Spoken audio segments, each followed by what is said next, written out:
खटाव मतदारसंघातील पळशी गावातील युवकाने आमदार जयकुमार गोरे ही या पंचवार्षिक निवडणुकीत निवडून यावे म्हणून तुळजापूरला जाऊन नवस केला।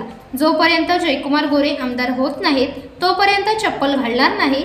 यानंतर नवस पूर्ण होताच तुळजापूर येथे ज्ञानेश्वर जाधव यांनी लोटांगण घालत नवस फेडला।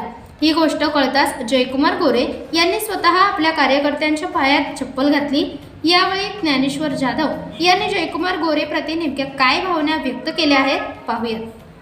माझं गाव पळशी आणि मी जयाभाऊंसाठी नवस केला होता की भाऊ निवडून येऊ दे असा तुळजापूरला जाऊन जगदंबेला मी नवस केला होता की भाऊंना निवडून आणतोपर्यंत मी चप्पल घालणार नाही आणि भाऊ निवडून आल्यानंतर की तुझ्या दारात येऊन मी लोटांगण घालीन आणि भाऊ निवडून आले त्यानंतर आणि प्रचंड बहुमताने निवडून येऊ दे असं नवस केलं होतं आणि प्रचंड बहुमताने भाऊ निवडून आले आणि जगदंबेला मी नवस केला केल्याबद्दल केला आणि तो पूर्ण झाला।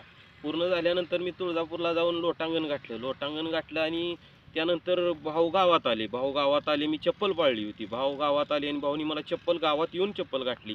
म्हणजे भाऊंचं किरकोळ कार्यकर्त्यावर असं लक्ष असतं। भाऊंसाठी नवस करण्याचं कारण असं की भाऊनी जे कार्यकर्ते जपलेत ते तळ हातातल्या फोडागत जपल्यात, त्यामुळे कार्यकर्ते पण भाऊंच्यावरती फिदा आहेत। आणि मी हे जर सगळं काम करताना नवस करताना मला अनेक लोकांचा फोन आला, तू असं करू नको तसं करू नको, कशाला करतोयस तो असं, तर भरपूर त्रास दिला भरपूर। पण मी एकदा ठाण घेतली की बाबा ह्या माणसासाठी आपण काहीतरी करायचं म्हटलं तर जीव गेला तरी चालेल, मग ते आपण करायचंच। आणि